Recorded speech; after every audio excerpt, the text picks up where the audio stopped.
Sudden. And the water swept my truck down the road. Unstoppable. It changed the entire landscape. Deadly. It's just horrific. Like fast-flowing concrete, mudslides can wipe out everything in their paths. The whole forest was gone. Yet the total impact from mudslides and landslides can increase biodiversity and unearth prehistoric treasures. Hurricanes, tsunamis, earthquakes. This was the deadliest tornado on record. The impact can be devastating. God completely wiped it off the map. We step inside the disaster. We were running for our lives. It hits like a freight train. And unravel the unexpected and sometimes jaw-dropping total impact. Believe it or not, some good can come from these monster storms.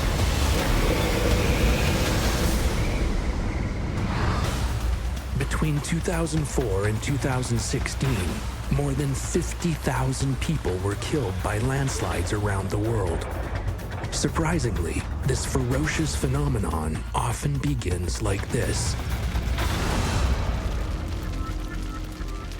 A fire ignites in a picturesque park in Southern California. The Thomas Fire started in December. It was started by power lines that came down and the sparks ignited in the brush. We had wind gusts up to 70 miles an hour that night. And with winds blowing that strong, there's a very small window of opportunity when you can stop something like that. The fire will set off a chain of events that will end in one of the most devastating mudslides in California's history. Montecito, a picturesque community nestled between the ocean and the foothills of the Santa Ynez Mountains. Montecito is beautiful naturally, but it is actually the community here that is so amazing and so special. But like many communities in California, Montecito's year-round sunshine means long, dry summers that transform the surrounding vegetation into the perfect fuel for fire.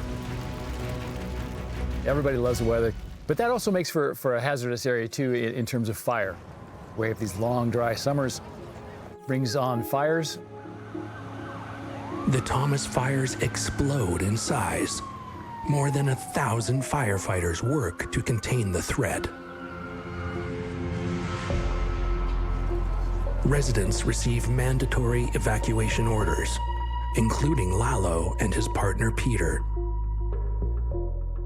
The Thomas Fire moved here fairly quickly, and as it became clear that we needed to evacuate, they gave us 72 hours to leave the property.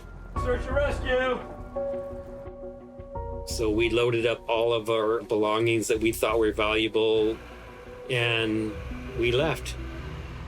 And it took us about a week or more to finally get the orders of coming back in and allowed to come back into the property. From start to finish, the Thomas Fire burned over 273,000 acres. There were 2 fatalities directly related to the Thomas Fire.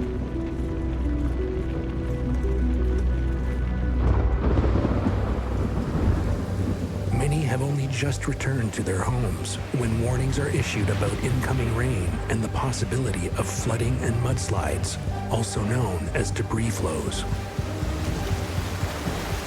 The debris flow is usually caused after a fire because the fire burns the vegetation and now the slopes are bare.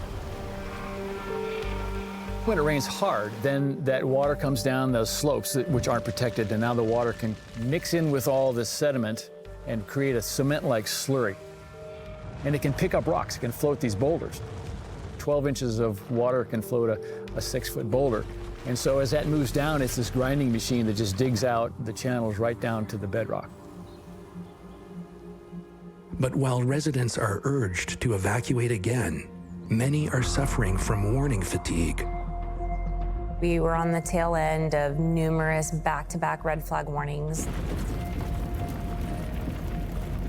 We were kind of in a red flag warning fatigue because we'd been telling our resources every day, it's a red flag warning, so be on high alert. So you kind of go to that place in your mind, unfortunately, like, well, today's gonna be another day where nothing happens.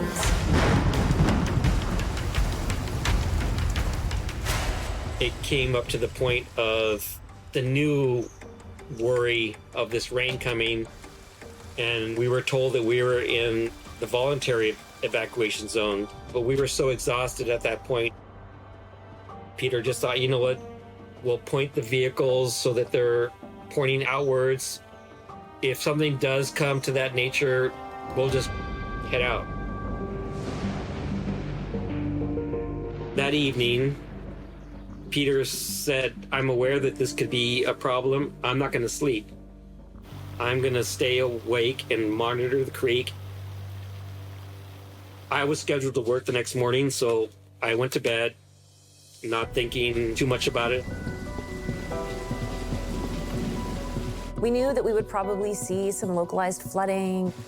So that day we were filling sandbags and cleaning out culverts and looking at creeks and kind of preparing for a big rainstorm. But no one is prepared for what's to come. No one knew that that giant storm was going to park over Montecito Mountain and just dump. No one knew. No one had any idea. Maeve is on patrol when the downpour hits. I was parked on what used to be called the San Ysidro Bridge. It had just started to rain, and it started to get heavier and heavier and heavier, and it turned into this kind of extreme rainfall downpour. And to be honest, I got excited with the rainfall, and so I remember sitting in the truck thinking, this is great. You know, this is exactly what we need, and this is gonna bring an end to fire season. It rained a ½ inch in 5 minutes, and that's equivalent to 6 inches per hour. That's a phenomenal amount of rain. It's just like grabbing a bucket of water and just throwing it, just chucking it onto the hillside. Really, that's what set things off. The geography of Montecito makes it particularly vulnerable to fire, rain, and debris flows. Montecito is in a hazard zone in a lot of ways. The formation of the San Ynez Mountains behind us and the fact that these steep canyons run right down into town. The canyons provide natural pathways for flowing water. The formations remaining after these events are known as debris fans. Montecito was built on a whole series of debris fans that come out of the mountains here. The canyons are stacked next to each other, and they're very steep, and as that sediment comes out, each one forms a debris fan, and they overlap. And this overlapping debris fan has made this even slope that goes down to the ocean, and that is what Montecito is built on.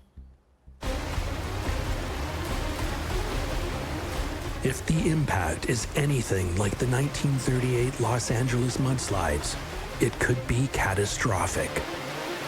The event killed 115 people, destroyed dozens of homes, and buried people alive. It's one of the worst disasters in California's history. In Montecito, it only takes minutes after the rains begin for the creek beds to fill and overflow. Two rare events come together, and then the unthinkable happens. So within minutes, the debris flow occurred.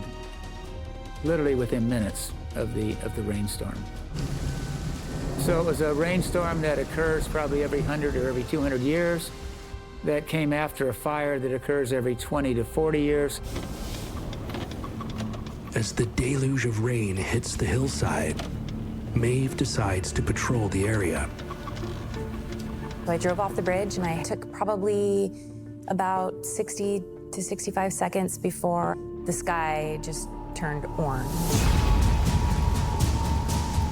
I don't know how to describe it other than a massive ball of glowing orange. I wasn't sure what was happening because it was the middle of the night, and so I slammed on my brakes. A natural gas pipeline is severed. The massive explosion lights up the night sky. But before Maeve can figure out what it is, she sees something else, more terrifying. And as I looked to my side, I could see a glob of debris coming down. So it was water and tree trunks and boulders coming down the road at me. Maeve's truck is hit full force by a deadly mudslide. I didn't really have time to really decide on anything, and so I put it back in drive, and that's when the water swept my truck down the road.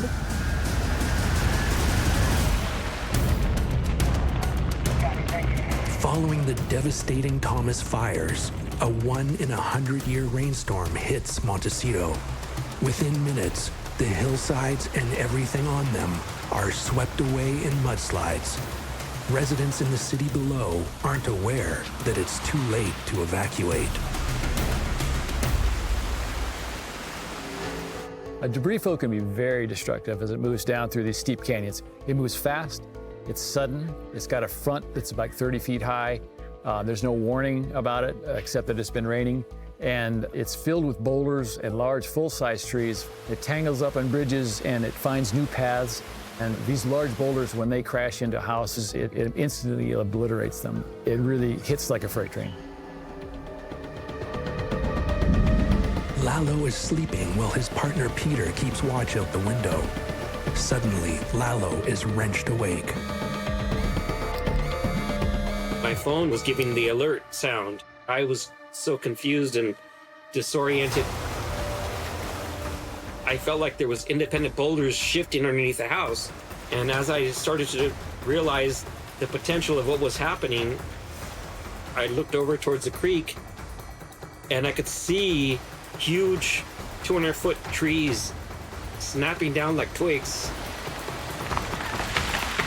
I told Peter, I said, let's get the hell out of here. I tried to run as fast as I could to the front door where I always kept my keys. I was this close to actually grabbing my keys when the front door burst open and mud and water and everything started to flow into the house. As Lalo's house is struck by the full force of the mudslide, Maeve's truck is swept away, with Maeve inside. She has only a split second to make a life or death decision. I knew in that moment that I was gonna have to make a quick decision to try to get out of the blob. I knew that there was a driveway coming up on my left, and so as that driveway came up, I kind of prepared myself and turned the steering wheel as hard as I could in hopes that I could get out of the blob. If she can't steer her truck out of the mudslide, she could be buried, crushed, or suffocated in the debris. But Maeve is lucky. I successfully got my truck out of the blob and into a driveway. Immediately got out of the vehicle and turned around to kind of see what had happened behind me. I think that's an interesting thing. This one piece will make 52 layers. Watch on mobile devices or the big screen. All for free. No subscription required.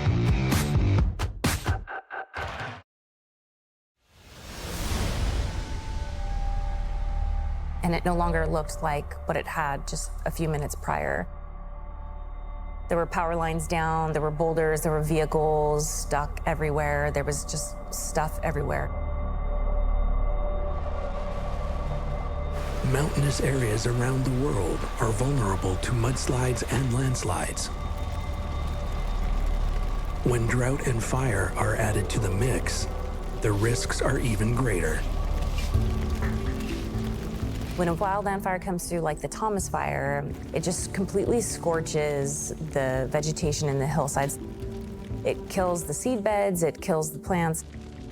It doesn't allow the earth time to kind of regenerate and heal and repair itself. A wildfire removes the vegetation and produces a lot of ash. The ash can infiltrate the soil and make it almost impermeable to water. And then the plants themselves release a waxy substance that can seal the surface. As rain falls, it can't penetrate the waxy, ashy layer. So when it rains, it just quickly runs off, and the runoff can be up to 10 times more than would normally be produced without a fire. They can move boulders up to the size of buses. The weight of the boulders is pretty close to the weight of the fluid that's moving them. So they kind of bob along like ping pong balls along a stream. And there's no limit on the size of the boulder that can be transported.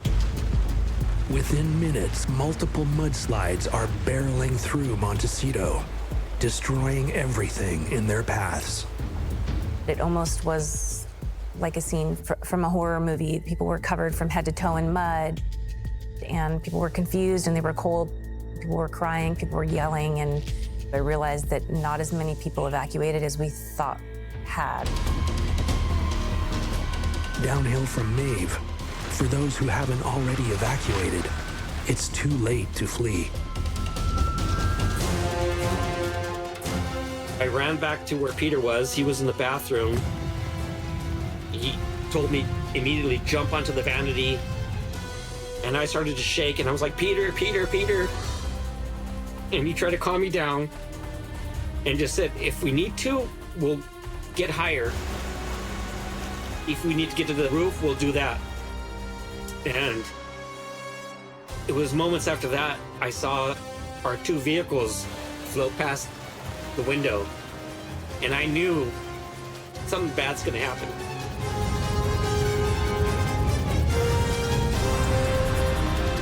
The house actually started to lift off its foundation.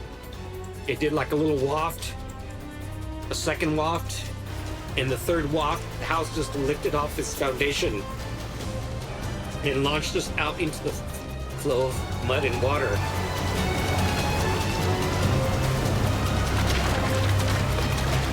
It was a miracle that I didn't die in that moment.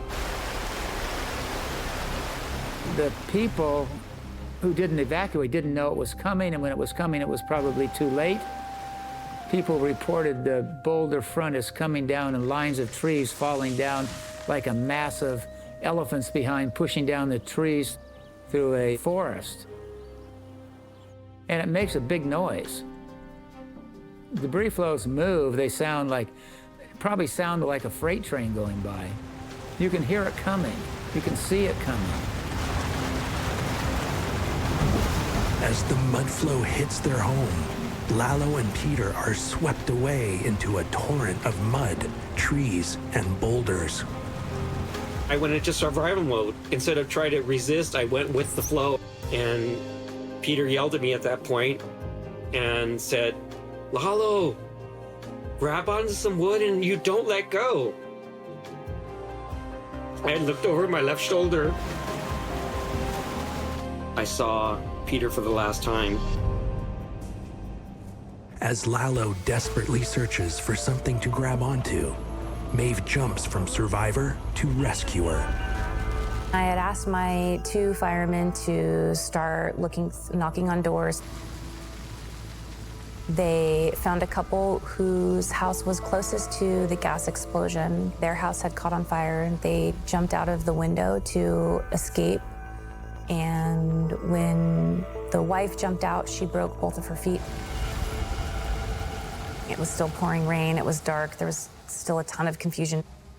The only light that we had was from the glow of the fire down the street. Maeve calls for an ambulance, but she's told they can't get to her. And I remember being incredibly frustrated, thinking, why can't anyone access us? I don't understand why they can't get in here. So I said, fine, then I'll drive them to you. As we came down the street, I got a glimpse of what was happening, and the entire community that I was used to driving through had washed away. Everything was gone, and there were just power lines and boulders and pieces of homes and roofs in the street. It felt like an alien landscape. You didn't know where the road even was anymore. It was just such a surreal, shocking, visceral feeling. I just couldn't process it at all. It was too big. It was just too big. Further downhill, Lalo and Peter have been ripped from their home. As Lalo loses sight of Peter, he fights to stay alive. I was going probably about 25, 30 miles an hour at that moment. So when I hit the tree, I grabbed it from its side, but my head still hit the tree pretty hard. But I hung on to the tree and I started to try and figure out what my next move was going to be. I started to notice the amount of boulders, rocks, cars, trucks, everything was coming down the creek, and I just felt like something was going to snap me in half. I just had that terrifying feeling in my spine that I'm here held on this tree, but something's going to smash me up against it. Once the mud flow started to recede a little bit, it became less liquefied and more thick, but I felt it was safe enough to get off the tree. Lalo has no idea what's happened to Peter. And as the rain continues to pour down, Maeve comes to a stark realization. There were just 7 of us from the Montecito Fire Department. We kind of started to realize that we were stranded. Once the mudslides that have overrun Montecito run their course, search and rescue efforts begin. But with roads and entire neighborhoods washed away, there's no easy way for help to arrive. Maeve calls for reinforcements. Once the Coast Guard came overhead, I landed and I notified them that the female patient that I had couldn't walk. I just put her on my back and I walked her up through the field to the helicopter and handed them both over to the care of the Coast Guard. I kind of felt a little bit of a relief and felt like I could start finding more people and getting more people out of harm's way. Like many stranded in the wake of the mudslides, Lalo waits for first responders to arrive. When the ambulance came, I was a little hesitant to leave because I didn't feel like I was in that bad a shape, but the paramedics said that, no, you're suffering hypothermia. There were just an endless barrage of 911 calls of person not breathing, need help, person trapped. Our house is filled with mud. I have a newborn. Drowning, mud in the home, flooding. I don't know if we're gonna live. I heard cries for help coming from every direction. It was still dark at this point. The sun was just coming up, and I remember thinking, oh my gosh, there's so many people in here. My reaction when I first saw what was happening was shock, overwhelm, sense of being disconnected from reality, that this couldn't be happening. Mud everywhere, the boulders the size of small buildings. I just had never seen anything like that. It was like a long, slow, unfolding train wreck where you think you're to the end of it and you discover, no, there was 3 more cars with children in them. By then, the search and recovery effort was well underway for the people who had perished and who were missing. The injuries and the victims were endless. We got on the loudspeakers and asked everyone to get up to the rooftops if they could. I asked for every available aircraft in the area to come so that we could start pulling people from rooftops and from trees. First responders insist that Lalo join other survivors being evacuated by military vehicles, but he's hesitant to leave. I was sure that Peter would be arriving soon. He was just that kind of person that would somehow make it through anything. I remember wanting to stay, but they told me that when Peter would come, that they would, do the right thing, and so they reassured me that I needed to go. As we finally did make it into Santa Barbara, coming through that area, there was people rollerblading, there was people on bikes. It was actually a beautiful day, and I just could not understand the duality of these two things existing at the same time. Back in the affected area, Maeve starts sending people to a makeshift recovery area at a nearby golf course. It was so cold. I remember thinking, all these people are soaking wet. We didn't have any power. I started thinking, we don't have any running water. People are gonna get thirsty. I can't feed them. The decision was made to start sending in Black Hawks and just pulling all of the people out. I think we flew out maybe 250 people.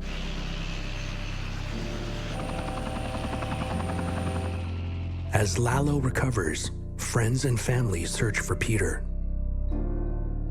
It wasn't until the next day the word came in that he was found. They had found his body. I also found out that someone had posted on Facebook that they had found Peter's passport, photos, personal belongings. And once I did actually see his belongings, I knew it was real.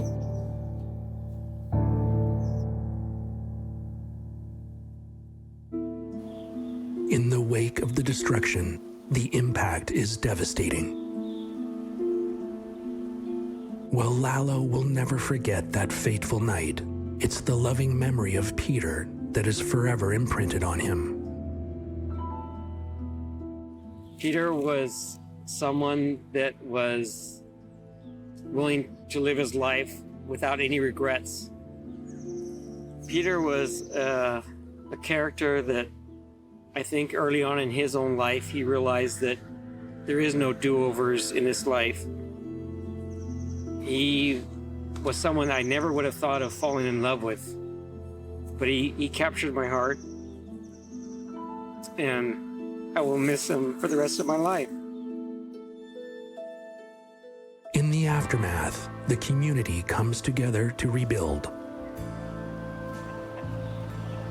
The cleanup after this debris flow was huge. It just was debris, homes and cars, and boulders and mud everywhere, sometimes 10 feet deep or more. Hundreds of people working around the clock for months on end. And some of the bridges just got open 2 years later. It was very, very difficult.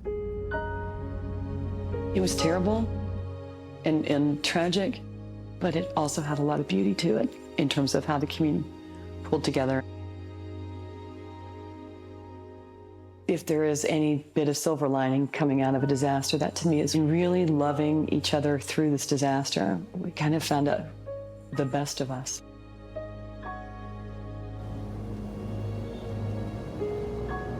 I tell the people in my life that I love them more often because I always want the people in my life to know what they mean to me. While the devastating effects of mudslides and debris flows are undeniable, science is revealing that their total impact can actually create an unexpected boom in wildlife. I'd call it a hard reset of the biodiversity, but Mother Nature is extremely resilient. It's 1980, and Mount St. Helens in Washington State is about to unleash the largest landslides ever recorded in Earth's history. The disaster will release multiple types of debris flows.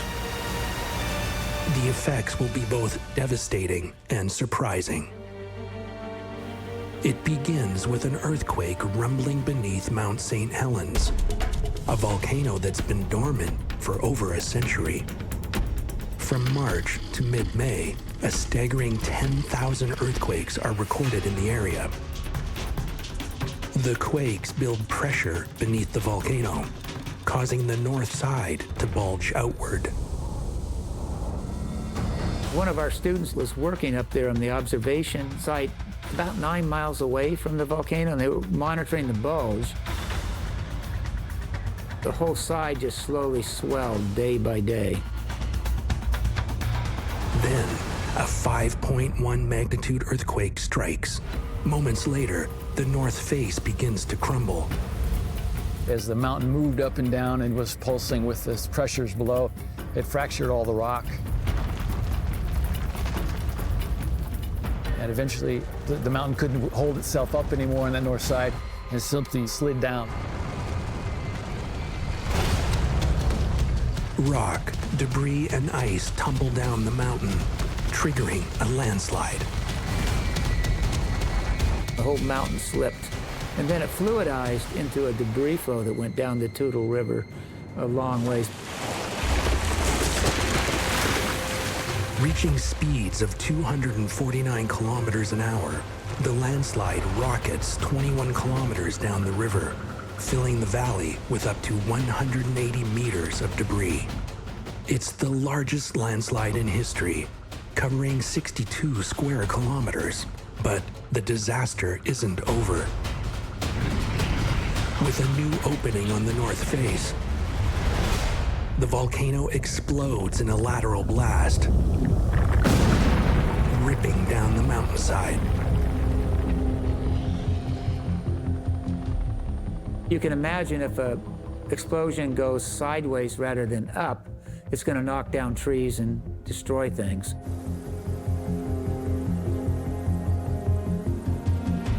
The eruption triggers a second type of suffocating debris flow, pyroclastic flows. Pyroclastic flows are generated from the parts of an erupting volcano that haven't mixed with the atmosphere sufficiently. So those parts that are more dense are going to plunge towards the ground, start flowing down the flanks of the volcano. The searing heat melts the mountain's ice caps. There was a lot of moisture from the glaciers up top that were now melting because of the heat. The water mixes with volcanic ash and debris knocked down by the landslide and blast. The cumulative effect produces a third type of debris flow, concrete-like mud flows called lahars. Most lahars are near boiling temperature if they're near the volcano and come from very fresh deposits, and they can be traveling at tens of meters a second. An eruption and three types of debris flows, a landslide of epic proportions, pyroclastic flows, and lahars. The impact is devastating. It wiped out a whole forest. The whole forest was gone. St. Helens was extremely destructive to the surrounding environment. It just blew all this sediment and shot it outward, and it knocked down all the trees for hundreds of square miles, covered the lands with ash and very hot gases that burned up. It killed a lot of things. 57 people are killed, along with 7,000 game animals, as well as birds and small mammals. 596 square kilometers of forest are obliterated. An area once full of wildlife is reduced to a wasteland. Yet in a surprising twist, researchers have found that the wreckage caused by debris flows can actually aid in diversifying habitats and increasing biodiversity. Clearing stretches of forest, landslides can create space for fields and meadows and bring with them new species of plants and animals. Pyroclastic flows and lahars can transport nutrient-rich volcanic ash, increasing the fertility of the soil. Around Mount St. Helens, this meant a quick rebound in vegetation.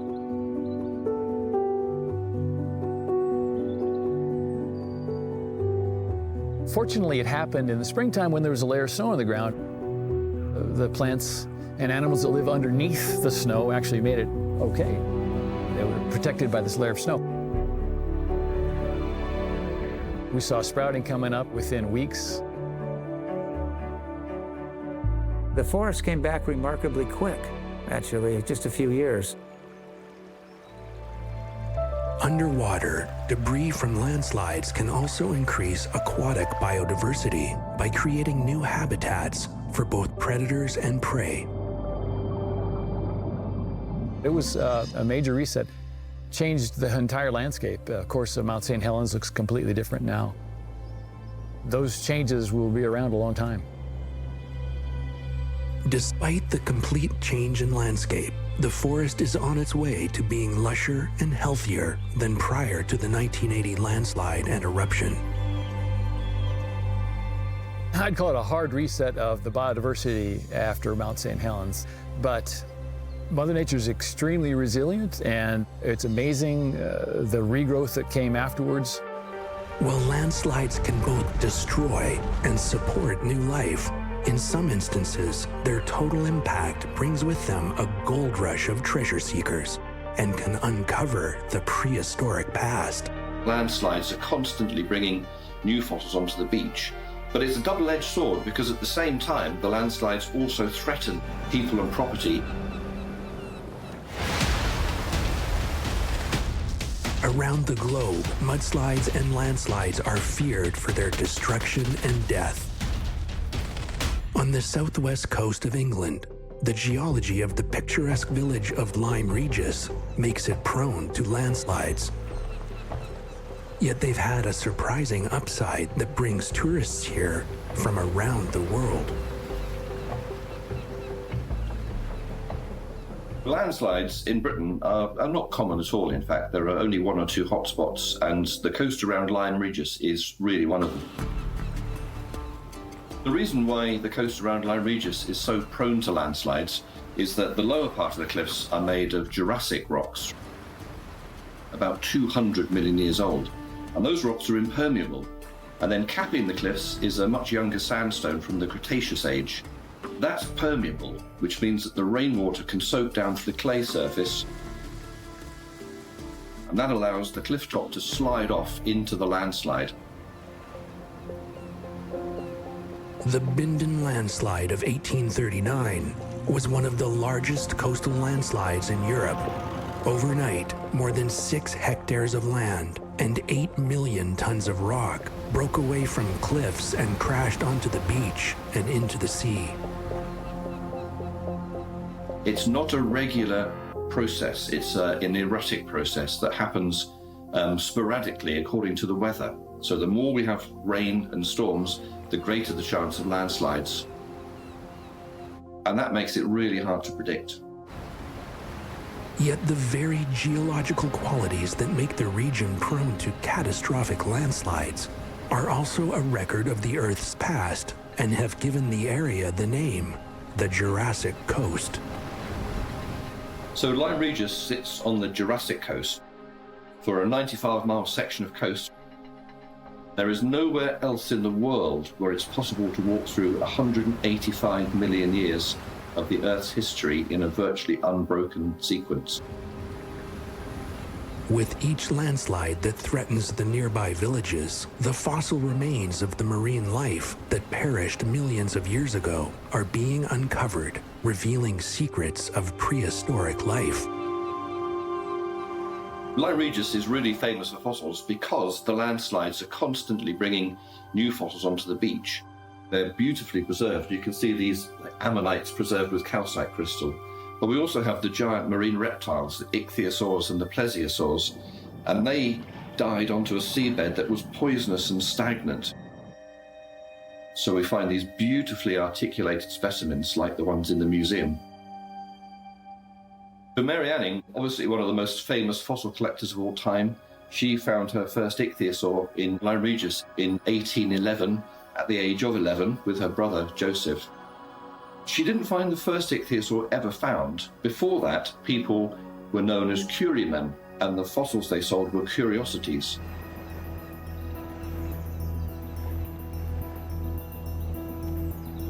Today, amateur and professional fossil hunters from around the world flock to the area after landslides, searching for fossils. From beautifully geometric ammonites to giant plesiosaurs and scelidosaurus, every year between 20 and 30 of the finds turn out to be of scientific interest. The landslides are constantly bringing the fossils down to the beach. I found my first fossil here 40 plus years ago, and we're still finding the fossils. It's a fantastic and completely sustainable activity.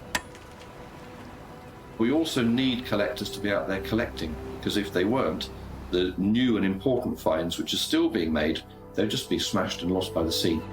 While the landslides along the Jurassic coast continue to be one of the important sources of Jurassic fossils in the world, the devastation that landslides and mudslides can bring is undeniable. And modern engineering is leveraging physics to help mitigate their deadly effects.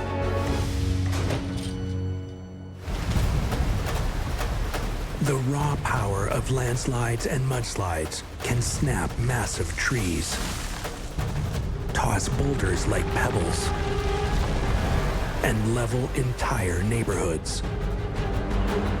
For those living with the threat of these disasters, is there any way to protect themselves?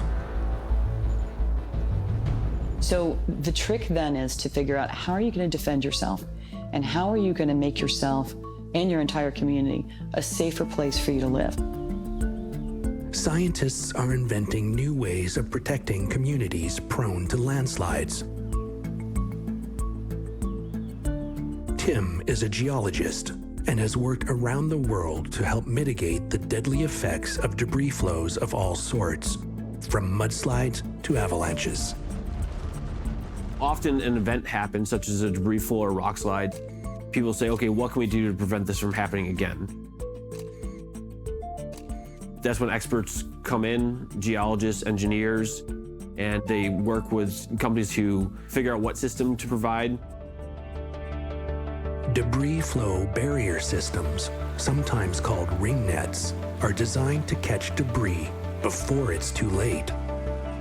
The nets themselves are made from high tensile strength steel, and we loop them in a machine into different spirals for different strength nets. And then we sew them together, essentially to make a grid of rings or a net. They're made from high tensile strength steel, which makes them very strong, and the structure of them makes them very flexible. So we're stopping dynamic hazards by allowing the hazard to slow down as the system deforms. Whether it's rocks, trees, or snow, the ring nets work by catching debris, stopping the momentum. It's like big strainers.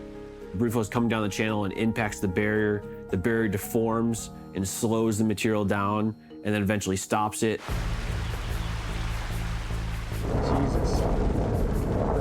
The idea for ring nets isn't new. It's based on Swiss avalanche prevention technology that's been around for decades. Rudimentary systems were started in the 50s using these wire rope nets, wood posts, and they started with avalanche protection. So the snow would accumulate behind these rows of fences and preventing the avalanche from starting. In the 70s, they started developing specific systems for stopping rockfall. In 1998, a rockfall barrier was installed, and a debris flow happened to hit it. It filled this rockfall barrier, and then that's where the idea of using a flexible barrier to stop debris flow happened. Flexibility is the secret of a ring net's success.